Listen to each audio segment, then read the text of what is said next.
Bismillahirrahmanirrahim. Assalamualaikum warahmatullahi wabarakatuh. Waalaikumsalam warahmatullahi wabarakatuh.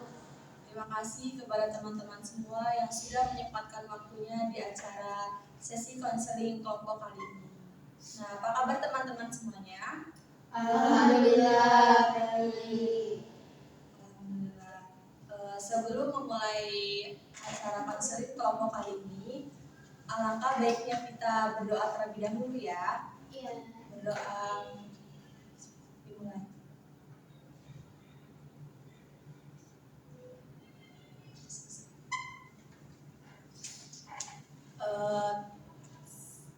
Di sini teman-teman semua ada yang udah saling kenal belum? Belum. Oke, perkenalan dulu ya. Jadi perkenalannya yaitu menyebutkan nama dan lagu favorit. Dimulai dari kakak dulu ya. Nama kakak Sri Yulianti, lagu favoritnya itu Cinta Dalam Diam. Oke, lanjut Perkenalkan, nama saya Tika Sari. Lagu favoritnya itu Trauma. Perkenalkan, nama saya Dina Widya. Lagu favoritnya Cintanya Aku. Oke, perkenalkan, nama saya Nisa Melandari. Lagu favorit saya Cinta Dalam Pesta. Perkenalkan, nama saya Tika Sari. Lagu favorit saya Sisa Rasa. Perkenalkan, saya Mariana Katirani. Lagu favorit Catatan Kecil. Oke, diulang ya. Coba ini ya. Coba sebutkan teman yang sebelah sini siapa? Namanya Tika Sari. Lagu favoritnya itu Trauma. Coba Dila sebutkan lagu teman yang sebelah sini. Namanya Mariana Katirani. Favoritnya Catatan Kecil. Oke, udah saling kenal ya. Teman-teman di sini ada yang sudah pernah melakukan konseling kelompok? Belum. Baik, akan jelaskan terlebih dahulu ya. Jadi konseling kelompok adalah salah satu layanan bimbingan dan konseling yang melibatkan dinamika kelompok untuk mengentaskan permasalahan yang ada pada diri klien. Nah, di dalam konseling kelompok ini fungsinya untuk pengentasan. Selanjutnya yaitu dalam konseling kelompok juga ada tujuannya, yaitu tujuannya untuk mengentaskan permasalahan yang ada dalam diri klien. Nah, dalam konseling kelompok juga ada PK. Nah, PK itu pemimpin kelompok, yaitu kakak sendiri. Nah, di dalam konseling kelompok juga ada anggota kelompok, yaitu teman-teman semua. Dan teman-teman di sini diharapkan aktif dan dapat berkontribusi bertanya ataupun mengeluarkan pendapatnya. Oke. Di dalam konseling kelompok ini terdapat asas. Yang pertama itu ada asas kerahasiaan. Nah, asas kerahasiaan ini teman-teman harus menjaga dan merahasiakan segala data atau informasi yang sudah teman-teman peroleh pada konseling ini. Nah, yang selanjutnya itu ada asas kesukarelaan. Nah, teman-teman di sini harus bersukarela dalam mengikuti acara konseling kelompok ini. Teman-teman di sini sukarela enggak? Sukarela. Selanjutnya juga ada asas keterbukaan. Nah, teman-teman di sini harus terbuka dalam menyampaikan masalah ataupun pendapat ya. Selanjutnya juga ada asas kenormatifan. Nah, teman-teman di sini harus mematuhi norma-norma yang berlaku pada konseling ini. Oke, sampai sini teman-teman semua paham tentang konseling kelompok? Paham. Oke, baik, dilanjut ya. Jadi sebelum melakukan konseling kelompok, alangkah baiknya kita mengucapkan ikrar terlebih dahulu. Teman-teman harus mengikuti apa yang kakak ikutin ya, apa yang aku ucapkan ya. Iya. Oke, Bismillahirrahmanirrahim. Bismillahirrahmanirrahim. Silakan sebut nama teman-teman. Saya Saya Nisa Melandari. Dengan ini menyatakan bahwa saya sanggup dan bersedia menerima menyimpan memelihara menjaga dan merahasiakan segala data atau keterangan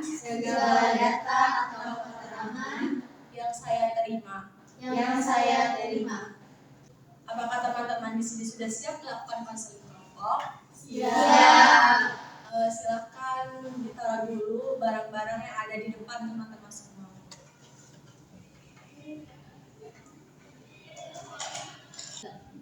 Baik, ini bersukarela dalam menceritakan masalahnya dan ingin diselesaikan pada hari ini. Oke, artikan dulu. Permasalahan saya itu tentang mencintai seseorang yang usianya itu cukup jauh gitu ya. Jadi permasalahan Atika ini mencintai orang tapi berbeda umurnya. Oke, selanjutnya apa permasalahan ini? Kalau aku sih masalah di rumah ya, kayak cemburu itu posisi saya sebagai anak terakhir tergantikan sama anak-anak. Oke, permasalahan hari ini kecemburuan sosial ya antara Meli dengan keponakannya. Menurut teman-teman, masalah siapa nih yang harus dibahas terlebih dahulu? Apakah masalah Atika atau Meli? Boleh angkat tangannya yang masalahnya Meli. Oke, jadi masalah Meli terlebih dahulu ya Atika yang harus diselesaikan.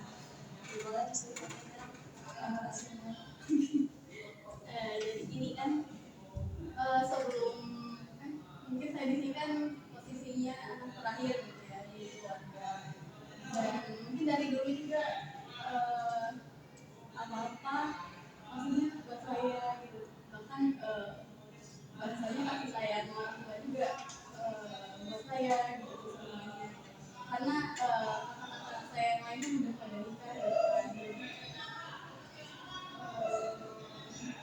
dan sekarang tuh posisinya kakak-kakak saya kan udah ada anak, mau udah punya anak, dan itu jadi cucu dari mama saya kan, jadi keponakan saya. Nah,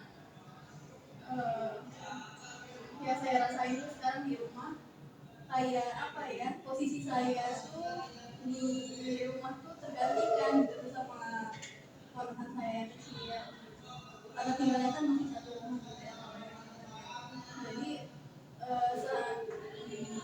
keseharian itu kayak biasanya hal apapun itu ini mah kayak hal kecil gitu, ini membuat sinyali, ini membuat sinyali apapun tuh biasanya takut. Sekarang apa-apa yang diutamain itu cucunya sama itu, jadi aku tergantikan gitu loh, jadi ngerasa cemburu aja gitu kan, saya anaknya kok ngerasa di nomor dua kan, sedangkan itu cuma cucu loh gitu, tapi diutamain. Di sini kan anak kan harusnya diutamain kan, karena cucu mah ya punya orang tua lagi gitu. Ya itu kan cemburu gitu.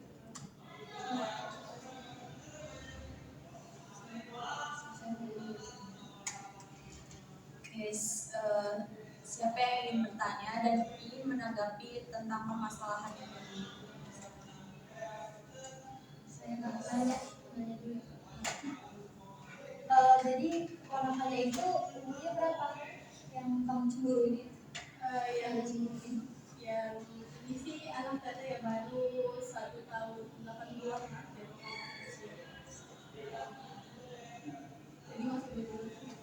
Ya.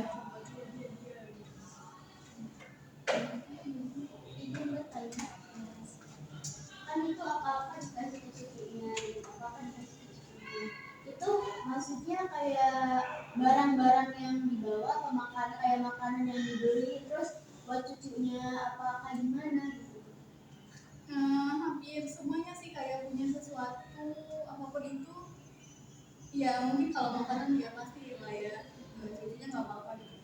Cuman sekarang tuh kayak ngerasanya hampir setara gitu loh aku sama si cucu aku nih. Kayak misalkan sekarang kan aku kuliah nih ya, dia kan diasuh sama yang ngasuh gitu ya kalau mama sama teteh ke sekolah. Dan bayangin uang jajan aku sama dia aja hampir disamain setiap harinya jumlahnya. Di sini kan aku kuliah, dia nggak ngapa-ngapain kan, bocil cuma di rumah gitu, dikasih uangnya nominalnya sama aja. Kan aku kesel gitu ya, apa aja dulu SD nggak segitu loh, ini mah bocil belum sekolah dikasih uangnya segitu kataku. Ya kan kesel aja gitu ya, harusnya aku yang lebih gede gitu kan, aku kuliah gitu tuh. Yang ngasih duitnya itu mama kamu gitu buat cucunya. Iya. Itu cucu mama kamu itu tinggal di rumah rumah bareng atau gimana? Kalau yang ini ya anak teteh masih satu rumah, tetehnya juga masih satu rumah sama aku. Berarti Mama. satu rumah ya, tiap kali ketemu gitu. Iya. Siapa yang ingin menanggapi tentang permasalahan yang sedang dialami oleh Meli? Ya, silakan. Jadi permasalahan Meli itu kan cemburu sama keponakannya ya, yang masih kecil. Nah, kebetulan saya juga mengalami ya hal tersebut. Emang itu cucu pertama bukan ya? Kalau saya cucu pertama itu ya yang kayak disayang banget, kayak apa-apa tuh dikasih ke dia, sama gitu kayak Meli. Kayak pas itu aja lebaran kayak misalkan ya, masih ini itu sama gitu sama saya dikasih segini, cucu keponakan saya juga dikasih segitu gitu. Jadi solusinya itu ya, kalau saya mah ya udah kayak ngatiin aja gitu. Mungkin itu cucu pertama gitu ya, saya juga kan udah gede, mau bilang juga malu juga kan sama orang tuanya. Jadi ya udah coba ngatiin aja. Kalau emang sampai parah gitu ya pilih kasihnya, sampai kita nggak dipeduliin, itu baru kita ngomong gitu ke orang tua kita. Kalau kita kan juga anak gitu, apalagi anak bungsu kan kayak agak manja gitu kan. Iya, kalau udah parah banget mah gitu pilih kasihnya, kita bilang ke orang tua kita gitu bahwa kita juga masih butuh gitu kasih sayang orang tua, masih butuh duit jajan juga. Jangan selalu ngutamain keponakan kita itu.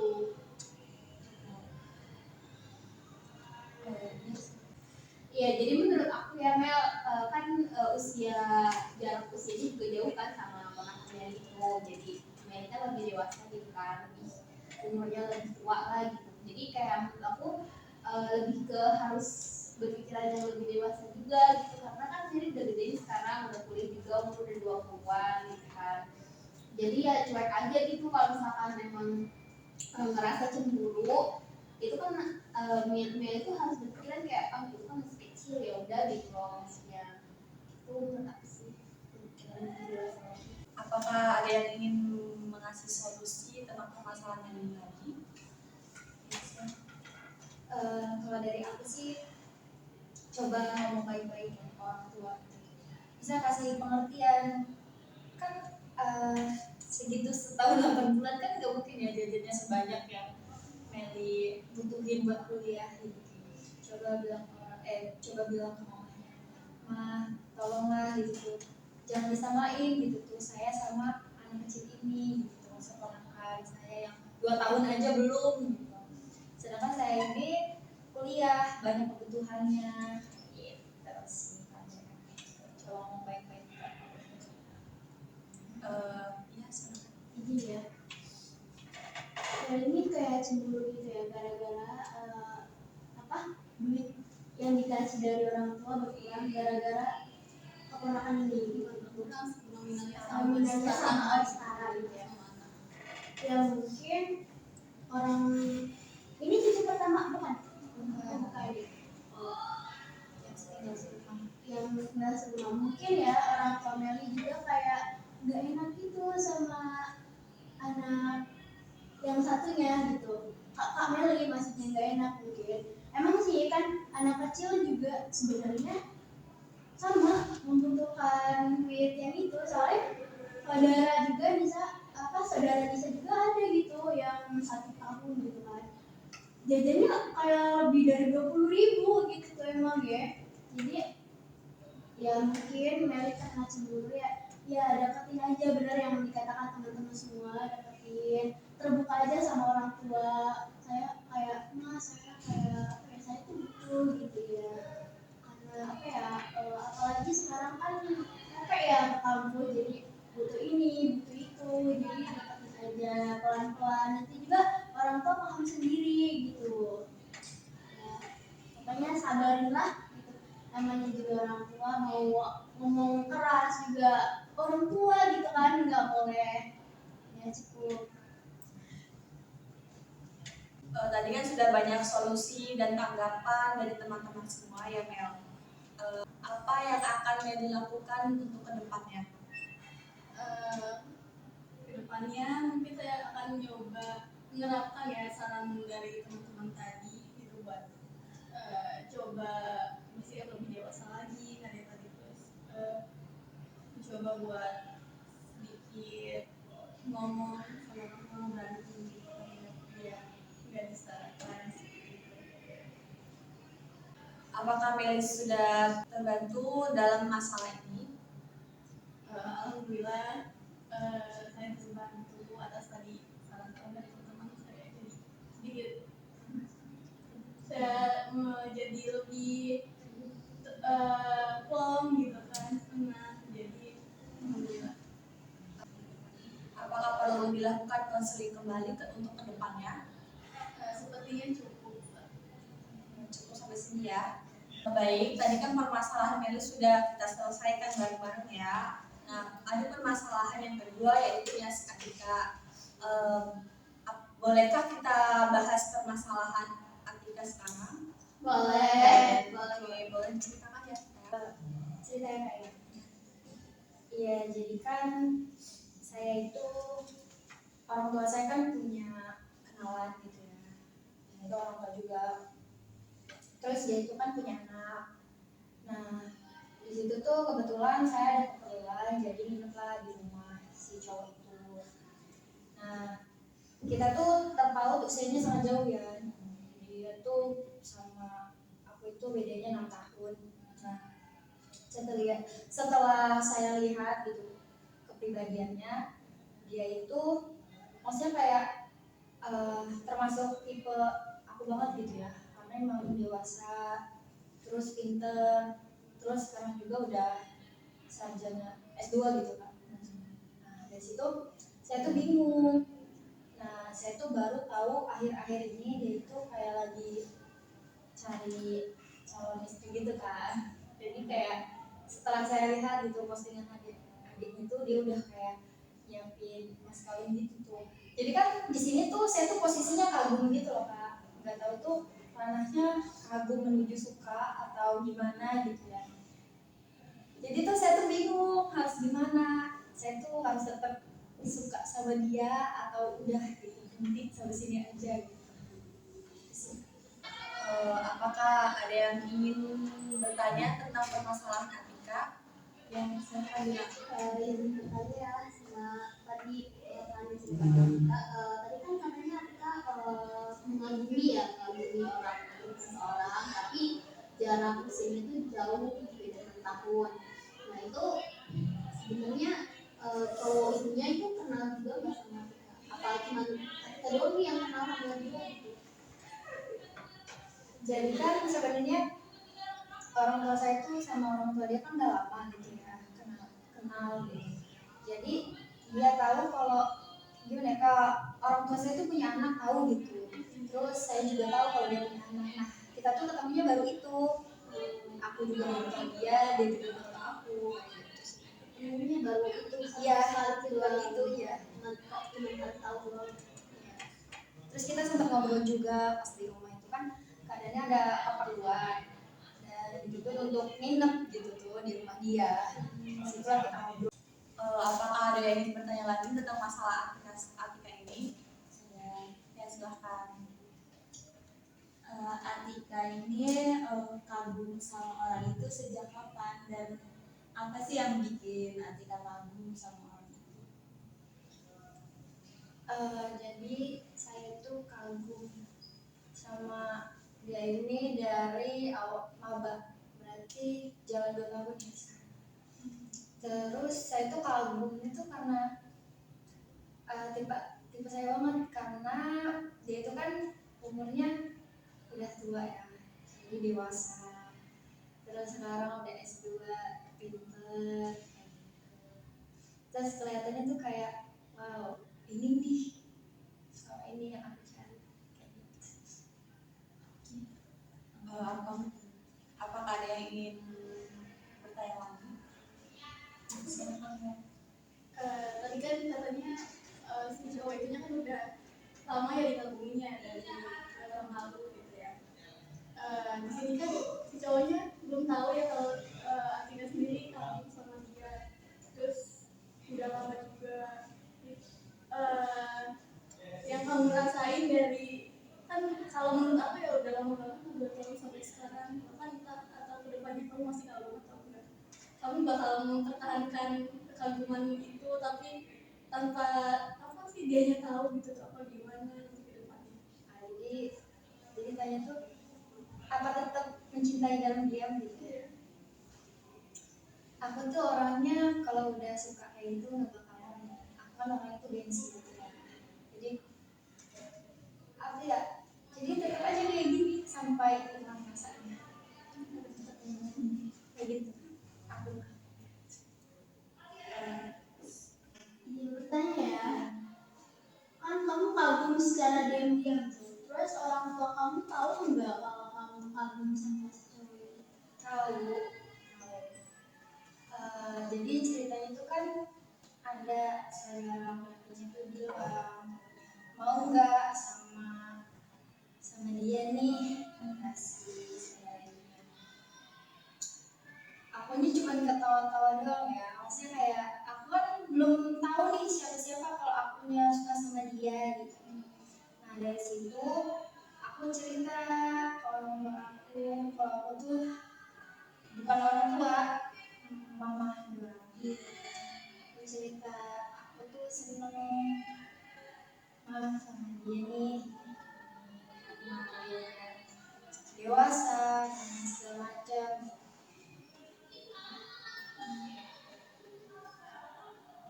Terus setelah menceritakan itu ke mama, respon mamanya gimana? Iya, respon mamanya itu malah seneng karena kan emang itu juga tipe mama aku gitu, kayak dia sudah mapan, dewasa. Iya, Itu setelah cerita ke mama kamu tuh respon mama gimana? Menyetujui atau gimana? iya, jadi mama tuh seneng malah, jadi malah sekarang mama yang antusias. Terus kayak niat buat ngejodohin gitu enggak? Kurang tahu ya kalau jodoh-jodohin terus ngomong sama orang tuanya mah nggak tahu itu mah, cuman ngomong ke saudaranya ya udah gitu, ya udah kalau saudara itunya bilang kayak ini sama si saudara saya aja, terus kata mama akunya ya udah nggak apa-apa katanya gitu.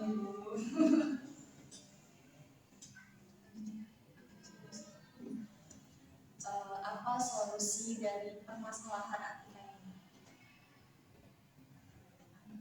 Ada yang ingin memberi solusi? Iya kan tadi katanya mengganggu ya sampai 2 tahun. Aku juga pernah soalnya waktu itu mengganggu sampai 3 tahun malahan. Kalau aku tuh sampai cowok itu tuh nikah sampai nikah sama orang lain. Karena aku merasakan apa yang kamu rasakan gitu. Tapi kalau aku ya waktu itu yang aku lakuin itu kan kayak iya bakal terus kagum sampai rasa itu hilang. Nah aku hilangnya itu karena waktu itu setelah dia menikah gitu ya, kayak berusaha buat coba terima, oh ya udah berarti cewek itu pilihannya gitu kan, bukan aku. Dia juga sebenarnya nggak tahu juga sih kalau aku suka sama dia gitu kan. Terus nggak lama dari itu datanglah doi itu. Nah dari situ tuh baru aku tuh hilang lah rasa itu.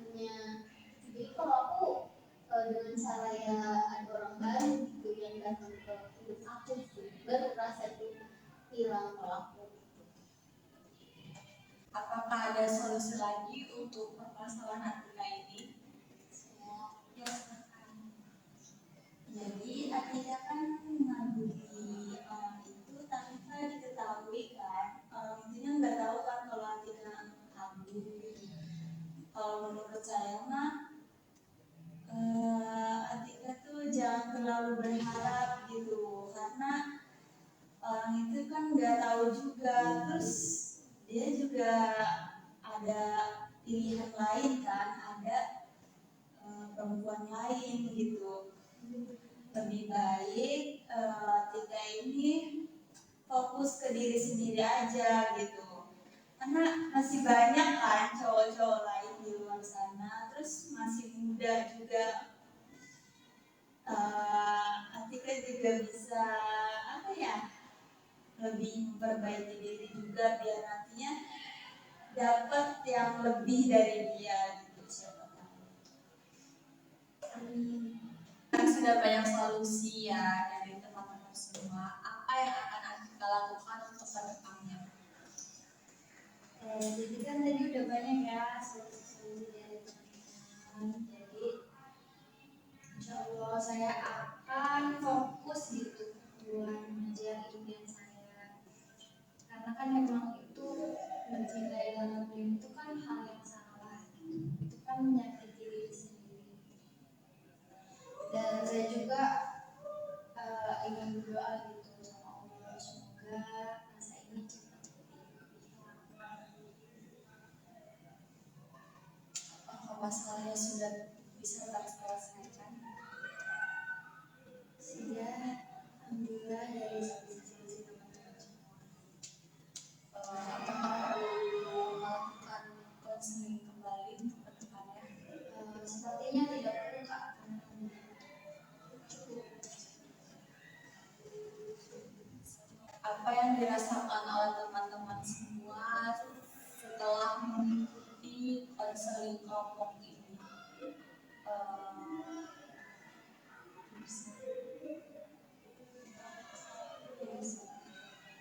Ya, jadi aku tuh seneng ya kayak ikut konseling ini.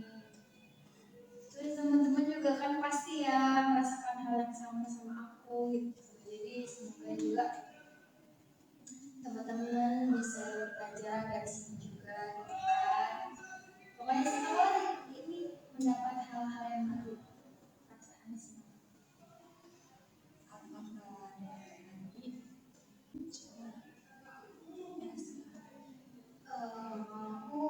Aku senang ya karena bisa punya pengalaman baru ya. Jadi kalau aku merasa itu permasalahan yang dirasakan oleh teman-teman, aku bisa udah tahu nih solusinya dan bisa menerapkan. Motivasi. Baik, teman-teman di sini semua harus tetap semangat menjalankan kehidupan ya. Jangan berputus asa. Teman-teman di sini harus memikirkan masa depannya. Oke, baik. Mungkin dicukupkan saja ya pada pertemuan sesi konseling kelompok kali ini. Kurang lebihnya mohon maaf. Wassalamualaikum.